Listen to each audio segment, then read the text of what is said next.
Bismillahirrahmanirrahim. Assalamualaikum warahmatullahi wabarakatuh. Innal hamdalillah nahmaduhu wa nasta'inuhu wa nastahdihi wa nastaghfiruh wa na'udzu billahi min shururi anfusina wa min sayyiati a'malina. May yahdihillahu fala mudilla lahu wa may yudlil fala hadiya lahu. Asyhadu an la ilaha illallah wa asyhadu anna Muhammadan 'abduhu wa rasuluh.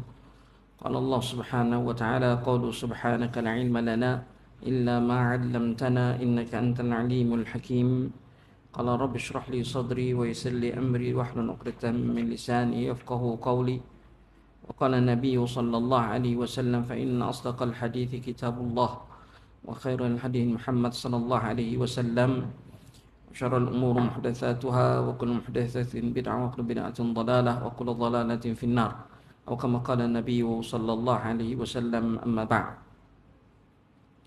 Tuan-tuan dan puan yang dirahmati Allah Subhanahu wa taala, alhamdulillah, syukur pada Allah pada malam ni dapat kita bersama-sama lagi untuk kita membacakan hadis-hadis Nabi sallallahu alaihi wasallam daripada kitab kita, iaitu kitab Al-Arba'un Al-Malawiyah, berkaitan dengan adab-adab sesama manusia.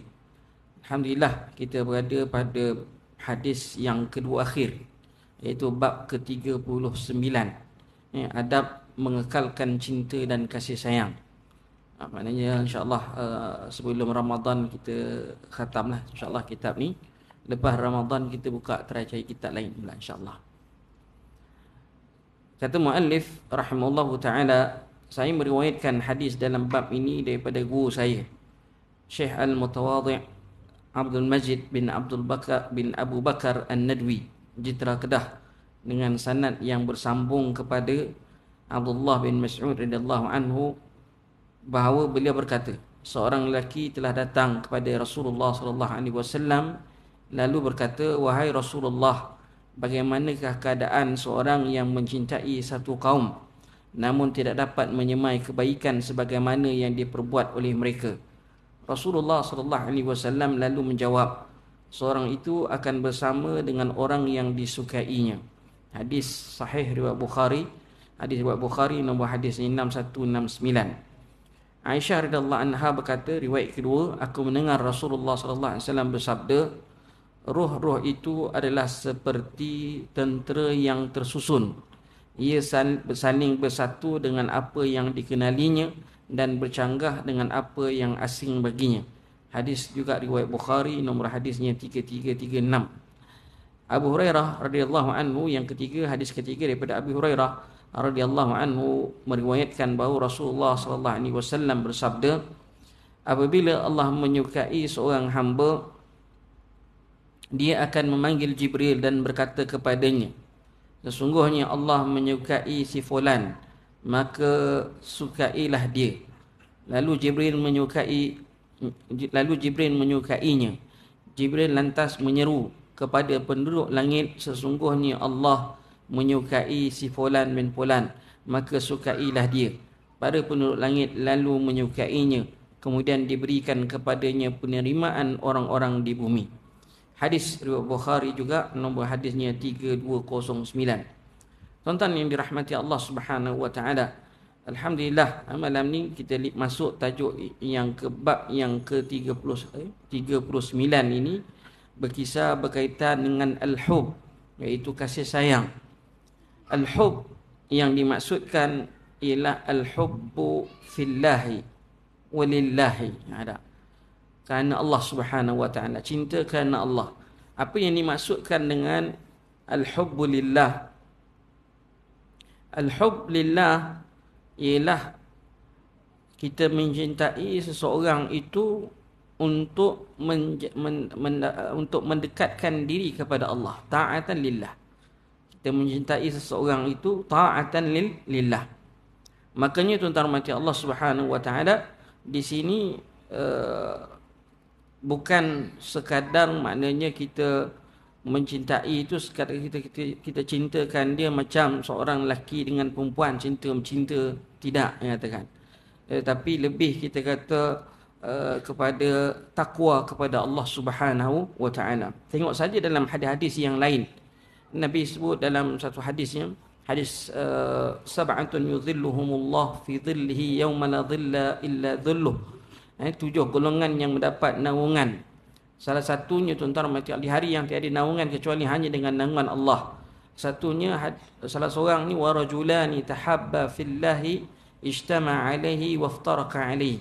Dua orang lelaki yang berkasih sayang ataupun berkawan rapat. Maknanya menyukai antara satu sama lain. Tahabba fillah. Maknanya berkasih sayang kerana Allah. Ijtama alaihi waftaraka alaihi. Berjumpa kerana Allah, berpisah pun kerana Allah Subhanahu wa taala. Yang itu yang kita nak.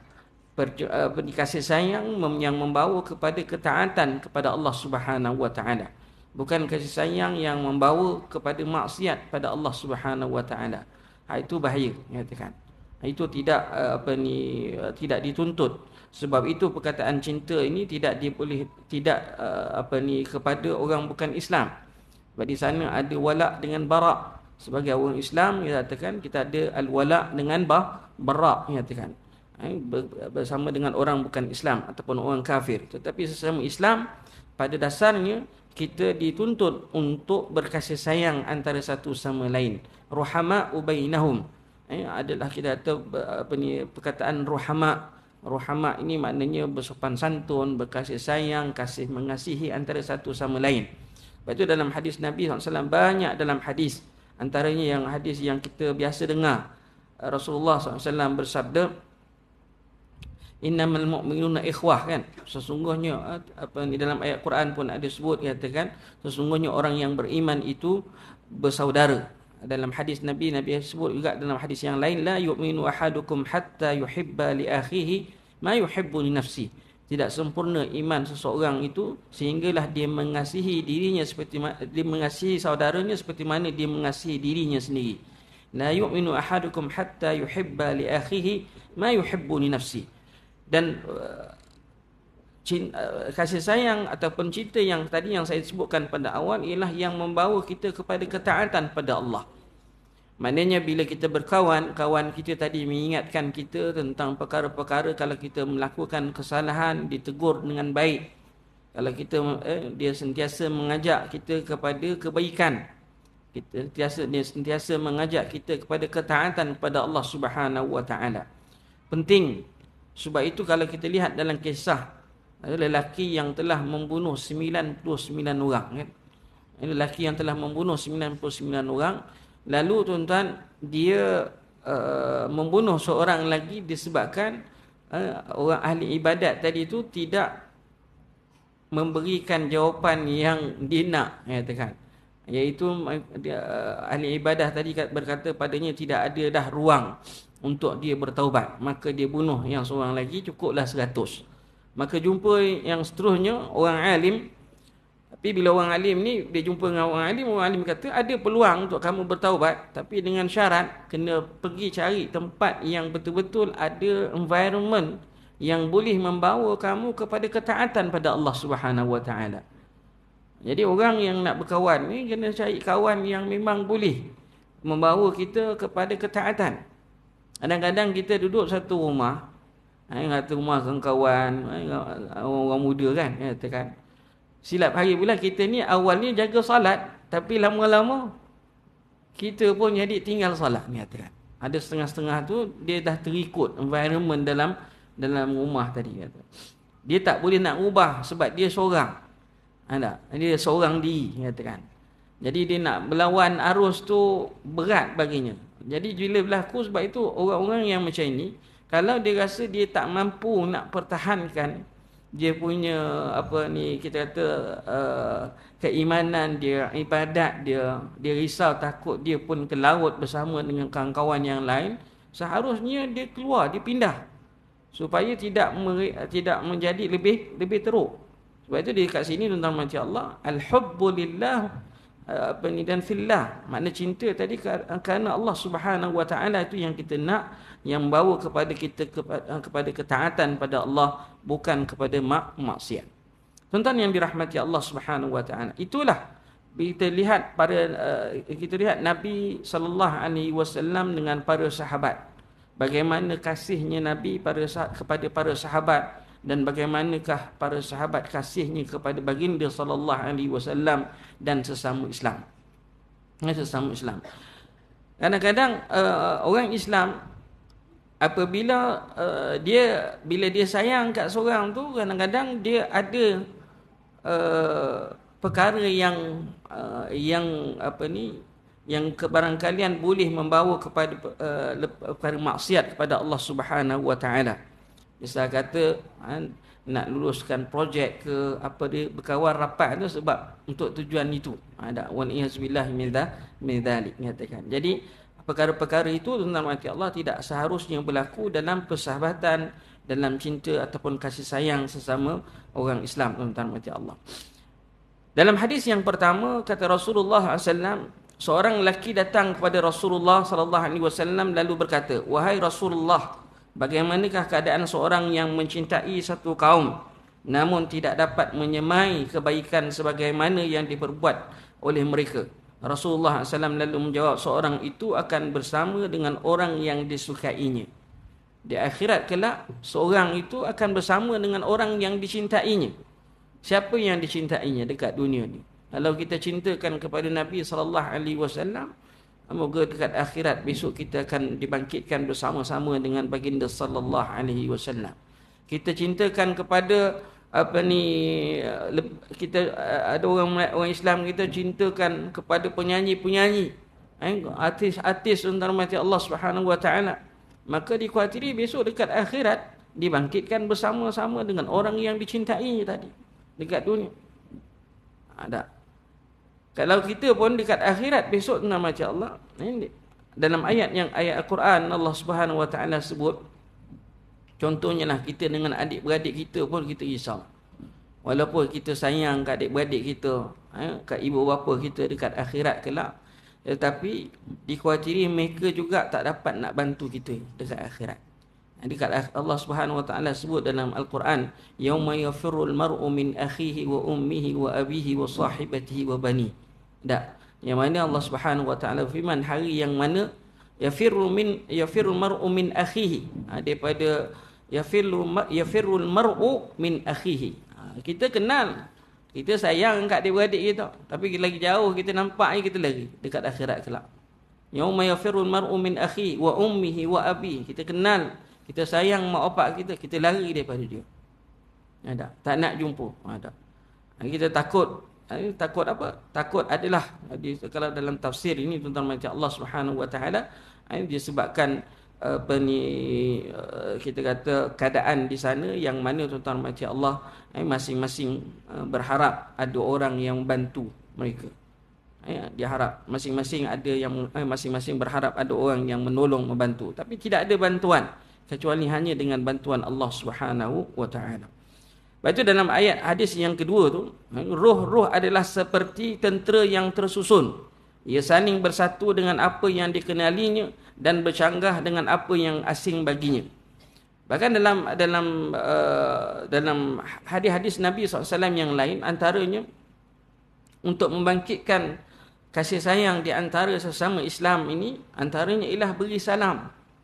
Kata Nabi SAW, ala adullukum ala syai'in idza apabila nak tak kamu aku tunjukkan satu perkara, jika kamu lakukan tahabbtum, kamu berkasih sayang antara satu sama lain. Qalu bala ya Rasulullah, tentulah kami nak ya Rasulullah, kami nak tahu. Afshus salam bainakum, beri salam. Beri salam di antara kamu. Berilah salam. Assalamualaikum. Paling ringkas assalamualaikum. Tu paling ringkas. Dia tak ada ringkas daripada tu. Kadang-kadang ada orang hantar salam dia kata siapa Ustaz tu, orang dah faham dah. Dia panggil short SMS kan, short message system. Bagi salam pun main sebut salam dia kata. Dia tak boleh. Lafaz kalau kata benda tu muta'araf 'alaiha ataupun perkataan itu muta'araf, maknanya telah dikenali, tetapi tidak boleh digunakan secara lafzi dengan perkataan itu. Kalau kita jumpa salam, tak boleh nyatakan. Sebab apa tak boleh tuan-tuan mati Allah? Sebab itu adalah lafaz syar'i, lafaz yang disyariatkan dengan lafaz salam tu. Assalamualaikum nyatakan. Lafaz itu assalamualaikum. Sebab itu tak boleh juga gunakan assalamualaikum tanpa alif lam. Kalau tuan-tuan pergi Assalamualaikum. Kadang-kadang ada orang Assalamualaikum. Tak kena gitu. Dia kena lafaz, dia kena sebut betul Assalamualaikum. Sebab alif lam kat situ ada fungsinya. Ada fungsinya tuan-tuan mati Allah di sudut bahasa Arab menyatakan. Dan Nabi yang dah ajar dengan perkataan Assalamualaikum. Kalau salamun alaikum, kalau apa yang disebut oleh Imam Ibn Hajar Al-Asqalani rahimahullah ta'ala, lafaz salamun alaikum, kalau tak ada alif lam, di akhirat kelak, makna dekat dalam syurga. Di syurga kita beri salam juga, tapi dengan cara salamun alaikum fa ni'ma uqbad dar, katakan. Nanti tak ada alif lam, katakan. Maksud beza, katakan. Jadi kita kat dunia ni kena lafaz assalamu alaikum. Dalam salat pun kalau kita hanya sebut salamun alaikum tak sah sembahyang, katakan. Sebab dia kena ada alif dan lam. Assalamu alaikum, katakan. Jadi tuan-tuan mati Allah Subhanahu wa taala, lafazkan betul-betul beri salam assalamu alaikum. Itu paling ringkas. Paling panjang yang makruf ialah assalamu alaikum warahmatullahi wabarakatuh. Adalah setengahnya adalah apa ni kata wa maghfiratuh, tapi saya tak pasti riwayat yang wa maghfiratuh tu, tapi yang apa yang saya hafal hanya setakat dalam riwayat Abu Daud, Tirmizi dan sebagainya. Assalamualaikum, kemudian assalamualaikum warahmatullahi, dan kemudian assalamualaikum warahmatullahi wabarakatuh. Hak tu setakat tu kan. Ikutlah mana-mana. Nabi SAW beri salam kepada alaman araf, alaman ya'rif wa man lam ya'rif. Nabi beri salam kepada orang yang dia kenal dan orang yang tidak kenal, katakan. Beri salam. Bila kita sambut Islam, itulah salam kita. Ya, apabila kita tahu kita tu orang Islam, kita beri salam. Tidak ada salahnya. Selain daripada beri salam, yang dipanggil ialah musafahah. Dipanggil musafahah. Musafahah apa dia maksud musafahah? Musafahah ialah bersalaman. Dia ada musafahah maknanya bersalaman. Salam. Salam. Salam ni, kaedah salam ni ialah al-kaf bil kaf. Maknanya apa? Tapak tangan dengan tapak tangan. Bukan style salam orang apa? Siap tampar pun dia macam mana tak? Orang muda sekarang kan, katakan dia ada cara dia. Jumpa tu dia ada cara dia, style dia kan, katakan. Itu tak, itu bukan cara Islam, nanti Allah. Buat salam macam biasa. Assalamualaikum, salam. Beri lafaz beri salam satu, musafahah satu. Dan dia ada satu lagi mu'anaqah. Al-mu'anaqah katakan berpelukan. Itu untuk orang yang baru balik daripada musafir ke apa, kita boleh berpelukan. Laki dengan laki lah, jangan laki dengan perempuan pula. Itu jadi lain, katakan. Kecuali dengan isteri, dengan orang yang mahram, tu lain, katakan. Jadi tuan-tuan rahmati Allah Subhanahu wa taala, fafshus salam. Dan setiap kali kita memberi salam tadi, dia ada ganjaran, tentulah ada ganjaran daripada Allah Subhanahu wa taala, katakan. Seperti mana disebut dalam hadis, bila seorang sahabat masuk je dalam bertemu dengan Rasulullah, dia juga assalamualaikum, kata Rasulullah sallallahu, lepas Nabi jawab salam, laka 10, bagi kamu 10 pahala. Seorang lagi masuk assalamualaikum warahmatullahi, lepas Nabi jawab, Nabi kata laka 20, bagi kamu 20 pahala. Dan seorang lagi masuk assalamualaikum warahmatullahi wabarakatuh, selepas Nabi jawab, Nabi kata laka 30, bagi kamu 30 pahala. Jadi kita buatlah setakat yang kita mampu, ialah dengan melafazkan assalamualaikum paling ringkas, katakan. Paling ringkas ialah assalamualaikum. Wallahu a'lam. Kemudian tuan-tuan mati Allah Subhanahu wa taala, selain daripada itu disebut juga dalam hadis Nabi sallallahu alaihi wasallam, tahadau tahabat. Maknanya tahadau, kata Rasulullah SAW, ialah berilah ataupun berilah hadiah. Tahadau, berilah hadiah. Hadiah tadi antaranya tujuannya untuk nak menguatkan hubungan antara satu sama lain. Orang pergi umrah, balik daripada umrah, mati Allah Subhanahu wa taala, orang banyak beli hadiah kan. Kadang-kadang yang difokuskan tu beli hadiah berbanding dengan umrah. Dia pergi umrah ada. Yang banyaknya itu dia pergi lebih kepada membeli belah. Itu dah jauh silap lah nyatakan, sebab fokuskan kepada ibadah. Itu lebih baik daripada kerana kita pergi sana itu niatnya adalah untuk tujuan itu. Jangan ubah niat tadi kepada perkara yang lain. Tetapi dalam masa kita pergi ke sana, tidak salah untuk kita membeli hadiah dan bagi tujuan memberi hadiah kepada kawan-kawan, sahabat-sahabat. Dan itu adalah salah satu bentuk untuk nak menguatkan hubungan sesama Islam. Dan Nabi sebut seperti mana dalam hadis tadi, tahadau, bagilah hadiah, mana pas hadiah antara satu sama lain. Lepas tu kalau kita dalam konteks Islam menyatakan jiran tu, kalau jiran ini tuan-tuan mati Allah Subhanahu Wa Taala, bukan setakat jiran kat rumah saja, jiran kat pejabat, jiran kat kalau kita berniaga seperniagaan katakan, semuanya termasuk. Kalau ikut dalam setengah kitab fiqh 40 kiri depan belakang, kiri kanan, jenuh juga tu ustaz dia kata. 40 kiri, 40 kanan, 40 belakang, 40 depan. Itu satu taman semua kan. Takkan nak beli hadiah semua. Tak ada lah. Bukanlah kata nak suruh beri hadiah kepada semua. Kita boleh, kalau kita kata bagian nusus yang ada ataupun nas-nas yang ada, al-aqrab fal-aqrab, yang paling hampir dan yang paling hampir dalam macam Allah. Ada. Mungkin kita kata kali ini pergi bagi sebelah sini, kemudian nanti akan datang bagi sebelah sini pula, katakan. Tak boleh nak kata nak bagi semua tu, tidaklah, kerana ketidakmampuan untuk memberikan kepada semua. Selain daripada itu, nama Allah Subhanahu Wa Taala, semua perkara-perkara yang mana hadis yang awal tadi saya sebut, la yu'minu ahadukum hatta yuhibba li akhihi ma yuhibbu li nafsi.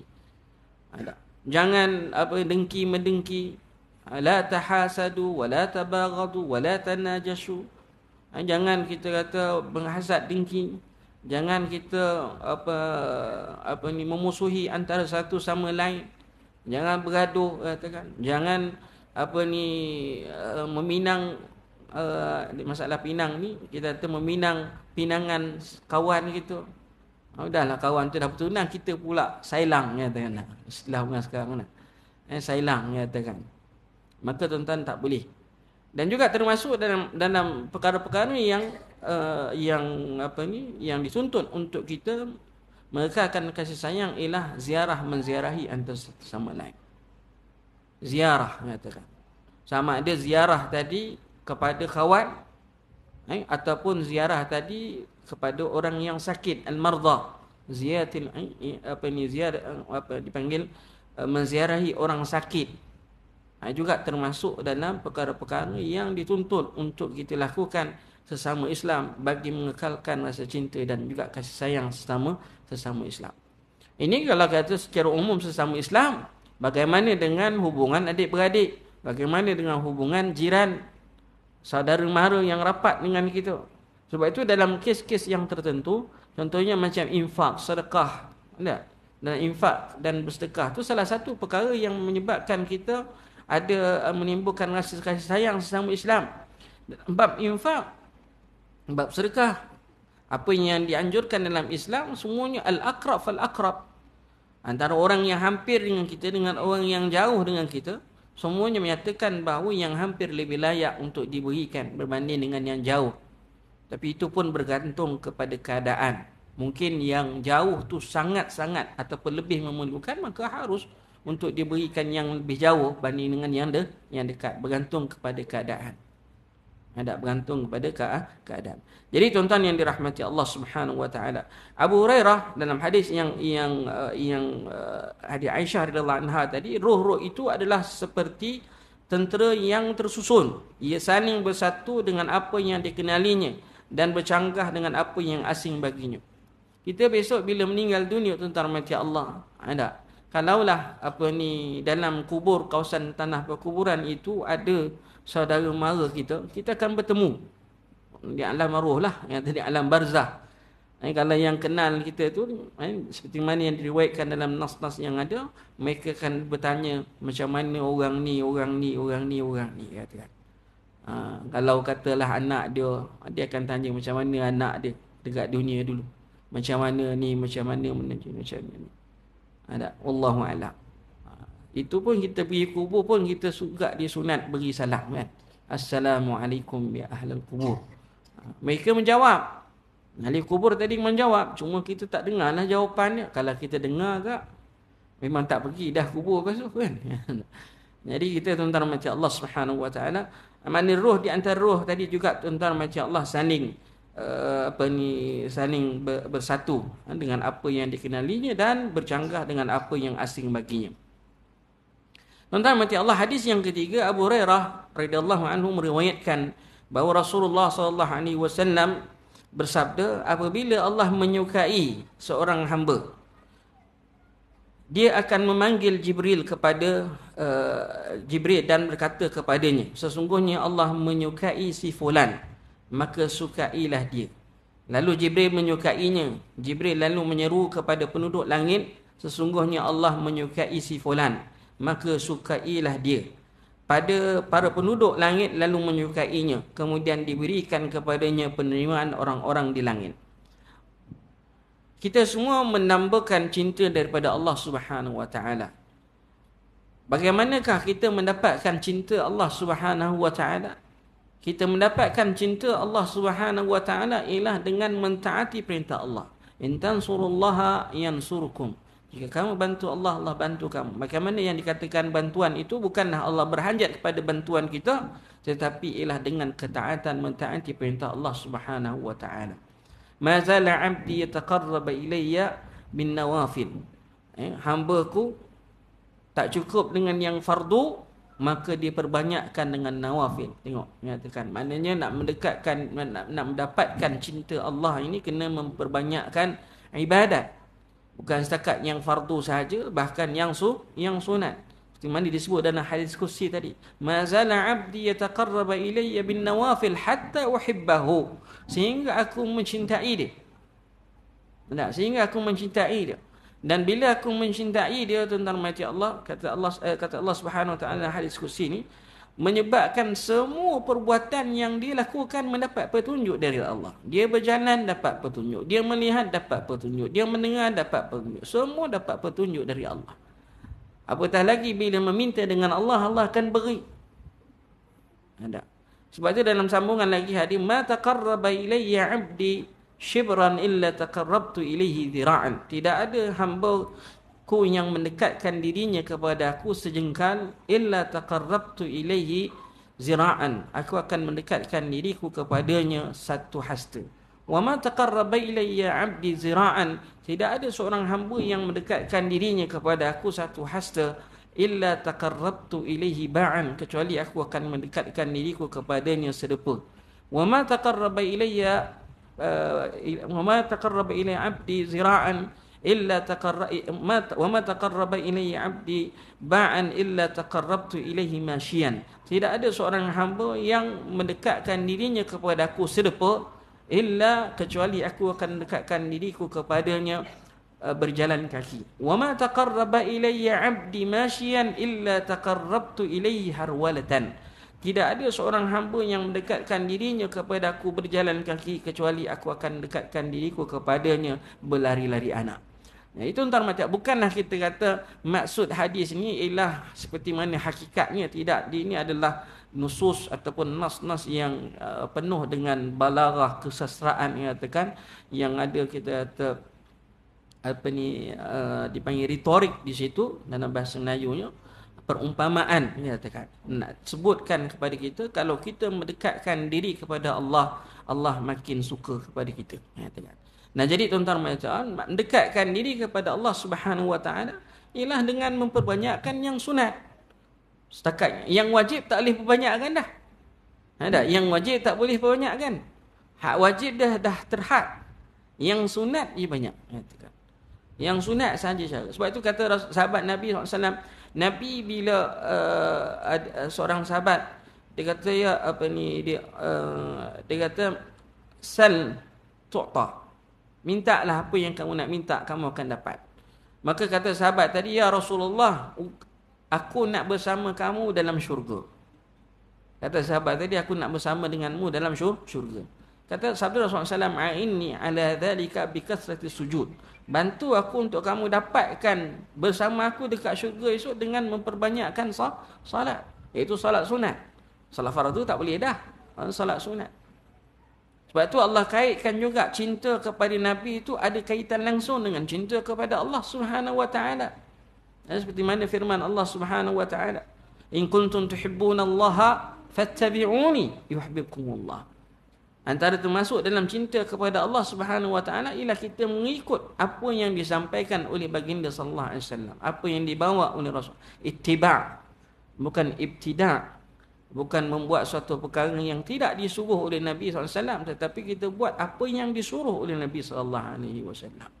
Itu yang kita nak. Barulah betul, katakan. Lepas tu baru datang ittiba'. Seperti mana ayat, "In kuntum tuhibbunallaha fattabi'uni yuhibbukumullah." Katakan. Maka di situlah datang cinta kepada Allah Subhanahu wa taala. Nah, dalam hadis Abu Hurairah radhiyallahu anhu ini, kata Nabi SAW, bila Allah Subhanahu wa taala mencintai seorang hamba, dia akan panggil Jibril. Jibril lah dia panggil. Pertama sekali dia panggil Jibril lah. Jibril lalu berkata kepada Jibril, "Wahai Jibril, fa inni uhibbu fulan ibnu fulan." Aku cintakan kepada seorang ni fulan bin fulan. Di langit sana, katakan. Allah panggil Jibril dan memaki Allah Subhanahu wa taala, dan Allah bagi tahu kepada Jibril, fa inni uhibbu fulan wa fulan. Aku suka kepada fulan dan fulan. Maka bukan setakat itu, Allah Subhanahu wa taala perintahkan Jibril supaya cintakan juga kepada fulan dan fulan. Ada. Lalu bila Jibril pun dah menyukainya. Dah sukakan kepada fulan bin fulan, Jibril pula pergi seru seluruh penduduk langit. Seluruh penduduk langit, tak tahulah berapa ramai jumlah sependuduk langit. Malaikat je dekat langit, tuan-tuan, dekat langit Allah Subhanahu wa taala ni tidak ada min shibrin. Tidak ada satu jengkal kecuali ada yang rukuk, ada yang sujud, ada yang macam-macam. Tidak ada ukuran sejengkal. Bayangkan sejengkal, tuan-tuan, kecuali adanya malaikat yang sujud, yang rukuk, tuan-tuan. Berapa ramai penduduk langit? Subhanallah. Lalu Jibril panggil seluruh penduduk langit dan berkata, Allah Subhanahu wa taala, fa innallaha yuhibbu fulan ibnu fulan fa ahibbuh. Sesungguhnya Allah Subhanahu wa taala mencintai fulan bin fulan. Maka tuan-tuan mati Allah, kata Jibril lagi, maka wahai penduduk langit semua, cintakanlah, sukalah fulan bin fulan. Ada. Pada penduduk langit pun menyukainya, katakan. Semua penduduk langit suka. Jadi tuan-tuan mati Allah, kenapa sambungan tadi dia akan bersambungan dengan hadis yang saya bacakan tadi, mazala abdi yataqarrabu ilayya bin nawafil hatta uhibbahu, sambungan dengan hadis qudsi, tuan-tuan mati Allah Subhanahu wa wallahu a'lam. Jadi tuan-tuan yang dirahmati Allah Subhanahu wa taala, bila seseorang itu mendapat cinta daripada Allah Subhanahu wa taala, tentulah kita kata seperti mana yang disebutkan tadi, apa yang dia buat mendapat petunjuk dari Allah Subhanahu wa taala. Mendapat petunjuk dari Allah Subhanahu wa taala. Apa maksud mendapat petunjuk daripada Allah Subhanahu wa taala? Dia, kita kata pertama, apabila mendengar dia dapat petunjuk. Macam mana mendengar yang dapat petunjuk dari Allah? Dia tak mendengar perkara-perkara yang lara. Itu maksud mendapat petunjuk daripada Allah Subhanahu. Baru buka, dia terus tutup. Dia tak. Kalau dia melihat dengan petunjuk Allah Subhanahu wa taala, maknanya Allah jaga matanya. Dia melangkah, dia berjalan mendapat petunjuk daripada Allah. Pergerakannya semua adalah untuk tujuan kepada ibadah kepada Allah Subhanahu wa taala. Begitu juga tuan-tuan, kalau dia meminta Allah akan beri, kalau dia mohon ampun Allah akan ampunkan dosa. Siapa yang tak nak? Inilah yang dipanggil waliullah, nyatakan. Wali Allah Subhanahu wa taala, yang mentaati perintah Allah Subhanahu wa taala, yang menjauh diri dia daripada melakukan maksiat kepada Allah Subhanahu wa taala. Pengajaran daripada hadis ini, tuan-tuan yang dirahmati Allah, apabila seorang itu mendapati dirinya berada tidak selesa dengan orang yang mempunyai kelebihan dan kebaikan, Hendaklah dirinya melihat pada dirinya sendiri. Seorang itu melihat pada dirinya.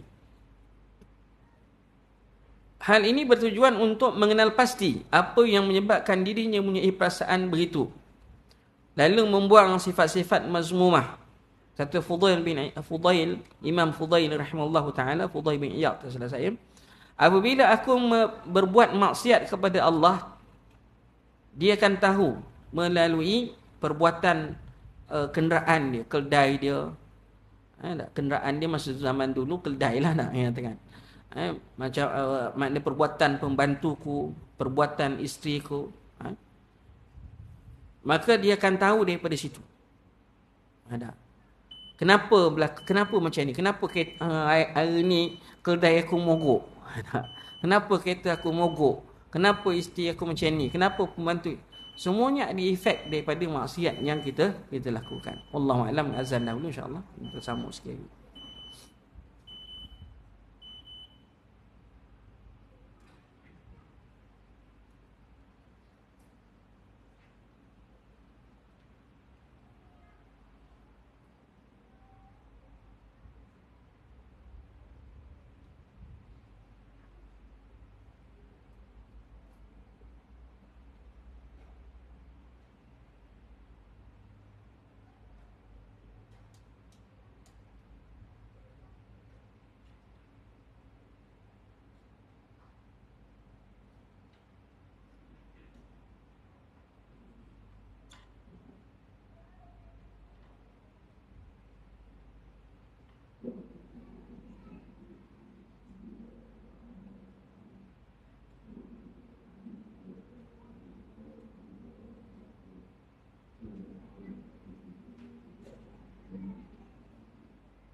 Jadi tuan-tuan macam Allah kata Fudail tadi, kata Imam Fudail rahimahullah taala, apabila aku berbuat maksiat kepada Allah, aku akan mengetahuinya melalui perbuatan keledaiku, pembantuku, isteriku. Ini juga dinukilkan daripada salaf, ulama-ulama salaf, bila mereka risau kalau mereka sepanjang masa sihat saja, katakan. Kerana kesihatan itu takutnya istidraj daripada Allah Subhanahu wa taala sepanjang masa. Tapi bila sakit, bila ada sakit demam ke, bukanlah kita redha dengan apa yang Allah berikan, tetapi apabila Allah timpakan ke atas orang itu musibah, di sebalik musibah itu ada faedahnya. Antaranya faedahnya ialah keampunan dosa daripada Allah Subhanahu wa taala. Ada. Kadang-kadang kita para ulama juga sebut, kalau kita susah untuk nak melakukan ibadah kepada Allah Subhanahu wa taala, tak ada lain kecuali itu semuanya disebabkan maksiat yang kita lakukan. Maka perbanyakkan istighfar. Kadang berat nak buat. Berat je nak bangun berat, nak pergi berat, katakan nak ulut, nak keluarkan, semua berat. Kenapa? Semuanya adalah disebabkan maksiat yang kita lakukan. Makanya tuan-tuan mati Allah, banyakkan istighfar. Banyakkan istighfar pada Allah Subhanahu wa taala. Mudah-mudahan Allah ampunkan dosa kita semua. Yang kedua, nama Allah memberi hadiah. Tadi seperti mana yang saya sebutkan, berziarah, menerima kekurangan orang lain, bantu-membantu dan pergaulan yang baik merupakan perkara-perkara yang perlu kita lakukan dengan bersungguh-sungguh, yang menjadi benteng daripada penyakit-penyakit hati seperti kebencian, al-bughd, kemarahan, hasad dengki, mengumpat, melaknat, meninggi diri dan sebagainya. Itu semua adalah sifat-sifat yang berkaitan dengan orang lain ataupun berkaitan dengan saudara-saudara kita sesama Islam. Yang terakhirnya, Umar bin Khattab radhiyallahu anhu berkata, 3 perkara yang menyuburkan kasih sayang kepada saudaramu: memberi salam ketika bertemu dengannya, memberi tempat duduk kepadanya di dalam suatu majlis, dan memanggilnya dengan nama yang paling disukai. Yang memanggilnya dengan nama yang paling disukai. Beri salam. Kita berikan tempat duduk yang sesuai dalam majlis. Kita panggil namanya. Panggil nama pun kena panggil nama yang betul. Kadang-kadang orang tak suka nama gelaran dipanggil. Nama gelaran. Kan kita kan banyak orang bagi gelaran. Gelaran. Nama ramai sangat, Ustaz, katakan. Nama satu nama tu dekat taman ada dekat 5-6 orang. Tak tahu. Kalau sebut satu nama tu, ni yang mana, kata dah. Maka dia datangkan gelaran ujung. Baru orang tahu, baru orang kenal, katakan. Kadang kena tengok adakah orang tu suka tak suka, katakan. Orang tu okey tak okey, kata. Takut gelaran laqab ataupun laqab ini tuan-tuan macam Allah ianya tidak digemari, dan akhirnya tuan-tuan macam menyebabkan hubungannya kita kata menyebabkan makin jauh disebabkan perkara tersebut. Lepas tu dalam Al-Quran Allah sebut wala tanabazu bil alqab. Jangan kamu melemparkan antara satu sama lain dengan laqab. Dengan laqab tadilah. Kita laqab ni macam laqab ni macam kita lah, katakan Ali apa ataupun mat apa, mat janggut lah, mat ni lah, macam-macam. Satu lagi tuan-tuan macam Allah yang perlu kita ingat, panggilan itu juga termasuk dalam doa. Panggilan, kita panggil nama seorang itu, dia adalah satu bentuk doa sebenarnya bila kita panggil. Sebab itu kita sebaik-baiknya panggil nama seorang itu dengan nama yang membawa maksud yang tertentu. Lebih baik. Artinya mat tu maknanya mati. Mat panggil mat. Nama sedap Muhammad yang terpuji panggil mat. Nama panggil mat tu macam Allah.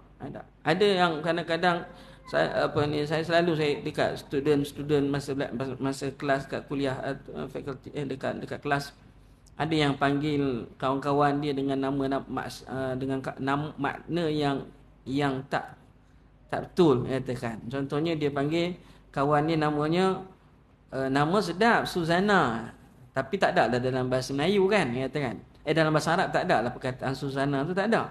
Tapi Melayu mungkin ada, saya tak pastilah. Tapi yang masalah kalau dia panggil Su, okey. Tapi kalau dia panggil Zana tu ada masalah. Jadi kalau dia panggil Zana tu ada masalah. Sebab apa? Zana maknanya telah berzina. Katakan. Dia duk panggil kan. Macam juga saya selalu sebut kalau panggil Wati kan. Wati yang dipanggil Wati, katakan. Kenapa? Wati ni maknanya dalam bahasa Arab, Wati tu maknanya orang yang melakukan hubungan seksual. Katakan.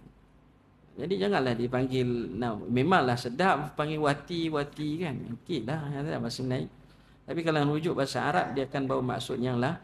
Lepas tu ada satu cerita, namanya pendek. Namanya One Mat One Hai. One Mat One Hai. Tapi bila pergi ke Arab, dia tulislah waw alif nun mim alif ta. Waw alif nun bin ibn waw alif nun haya, gitu kan. Datang Arab dibaca wa in mata wa in hay. Sama ada dia mati ataupun hidup. Terjemahan bahasa Arabnya gitu. Nama dia one mat one hay, katakan. Kok Arab dia tulis waw alif nun mim alif ta, kemudian bin waw alif nun hay. Jadi Arab dia baca wa in mata wa in hay. Sama ada dia mati ataupun hidup. Ada. Berat gitu. Ini jadi tuan-tuan macam Allah kena inilah nama tu, pastikan panggilan adalah khususnya panggilan. Sebab tu jangan letak nama anak panjang-panjang. Kita orang Melayu tak tahu, suka sangat letak nama panjang-panjang. Besok masih nak nikah pun susah. Kata tak. Letaklah nama yang mudah, katakan, untuk disebut ringkas dan ada maknanya. Ada maksudnya. Macam Allah. Sebab tu nama paling bagus ialah Abdullah, Abdul Rahman, katakan. Kalau nak tak nama Muhammad, nak nama malaikat pun boleh. Nak nama anak nama Israel pun okey. Tak ada masalah. Nama anak siapa? Israel. Baru bergetar orang dengar kan, Israel datang, Israel. Jadi tuan-tuan masya Allah. Tapi gelaran tu tuan-tuan tolong elakkan. Kalau kita tahu gelaran kita yang kita bagikan kepada seseorang itu tidak disukai, maka janganlah menggelarkan dia dengan gelaran-gelaran tersebut, kerana larangan tersebut tuan-tuan masya Allah telah dilarang dalam syarak. Nas Al-Quran nyatakan wala tanabazu bil alqab, dan diakhiri dengan bi'sal ismul fusuqu ba'dal iman. Ada. Jadi perkara itu boleh membawa kepada kefasikan. Jika melemparkan dengan lontarankan dengan gelaran-gelaran yang tak sepatutnya kepada saudara Islam. Macam Allah, wallahu ta'ala a'lam bis-shawab. Jadi setakat itu saja yang sempat dikongsikan pada malam ni tuan-tuan macam Allah. InsyaAllah nanti kita sambung lagi bab yang terakhir pada Isnin yang akan datang. Wallahu ta'ala a'lam bis-shawab. Kita akhiri dengan bacaan tasbih kafarah. Subhanakallahumma bihamdika asyhadu an la ilaha illa anta wa astaghfiruka wa atubu ilaik. Assalamualaikum warahmatullahi wabarakatuh.